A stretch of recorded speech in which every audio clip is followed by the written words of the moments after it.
Caleb Garbim. Bom dia, senhor presidente, nobres pares, novamente meus cumprimentos a todos que estão aqui, especialmente a Associação Todos por Caxias, as pessoas que simpatizam desta pauta tão importante. E eu estava ouvindo aqui atentamente, embora nem sempre a gente esteja olhando para os colegas enquanto falam, mas a gente está atento àquilo que está sendo dito. E me preocupa o fato de que a gente fala em resguardar direitos no desenvolvimento da criança quando a gente está falando sobre a impossibilidade de nascimento dela. Porque para resguardar direito de uma criança, ela precisa ter minimamente nascido. Então, do direito à vida derivam todos os demais: direito à saúde, à segurança, à educação, à moradia, à habitação, o direito à alimentação saudável, à escola e etc, etc, etc. Segunda coisa, nós já temos previsão legal de 3 possibilidades de aborto, conforme nós já temos preconizado por meio de lei federal, que são justamente nos casos de estupro, e também a possibilidade em casos de o feto ser anencéfalo, e quando também representar risco para a mãe, para a gestante. Então, resguardar o direito à vida desde a sua concepção não pode ser uma pauta romantizada, a gente tem que dar nome àquilo que está sendo votado, deliberado, nesta moção e também por meio do PDL e do PL que foram apresentados aqui pelo vereador Pedro Rodrigues, a quem parabenizo pela moção, que é o assassinato de bebês dentro do ventre, vereador. Não adianta a gente se comover com uma criança que morre aos 2, 3 anos de idade, e se a gente não se compadece com uma criança que no ventre é assassinada, não tem oportunidade de ver a luz do dia.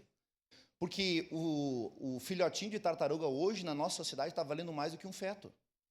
Infelizmente.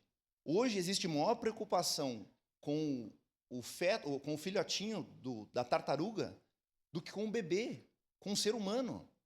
Aí alguém citou aqui, a vereadora Estela citou, e eu me preparei justamente em cima desse assunto.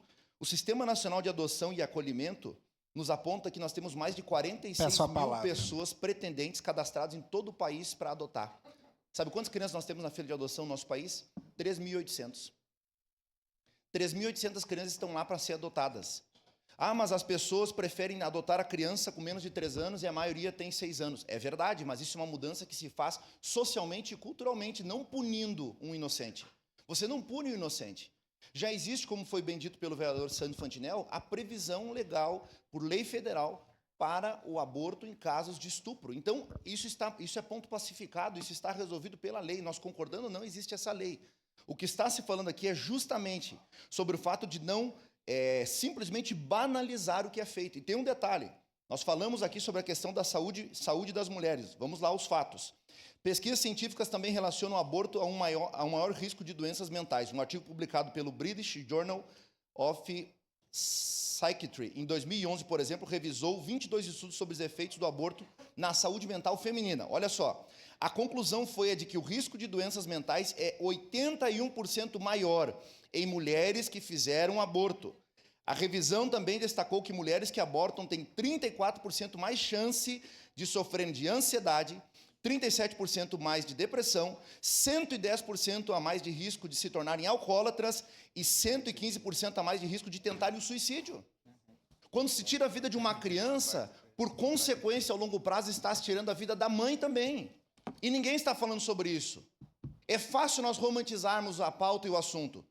Nós somos contra o estuprador, contra o pedófilo, sim. Eu estava dizendo aqui para o vereador Cláudio Libardi, eu sou a favor que haja endurecimento da pena, que a polícia prenda quem pratica isso, mofe na cadeia, que tenha castração química para quem faz isso. Agora, a gente não resolve um problema social matando crianças. Isso é legalizar um assassinato.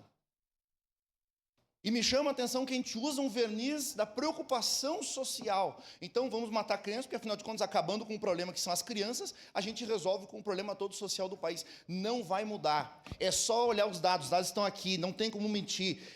O número não tem ideologia. Número não tem ideologia. Os números estão aqui para comprovar. 115% a mais de chance de risco de tentativa de suicídio de uma mãe que pratica o aborto.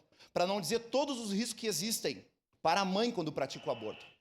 Então, eu acho que a gente precisa trazer as claras, ficar definindo o que está sendo votado aqui, e nós sabemos, de fato, qual é o tipo de moção que está sendo apresentada aqui nessa casa. Não está se falando sobre retirar um direito que já está assegurado por lei federal, está se dizendo sobre não banalizar a vida de crianças, porque não adianta a gente chorar e lamentar uma criança de 3 anos, de 4 anos, de 5 anos, que morre em uma fila de hospital muitas vezes, que morre como o caso dessa criança São Gabriel que foi atirada de uma ponte pelo pai, se a gente está ridicularizando e banalizando e tirando a vida de quem está no ventre, querendo apenas ter o direito de ver a luz do dia. Muito obrigado, senhor presidente.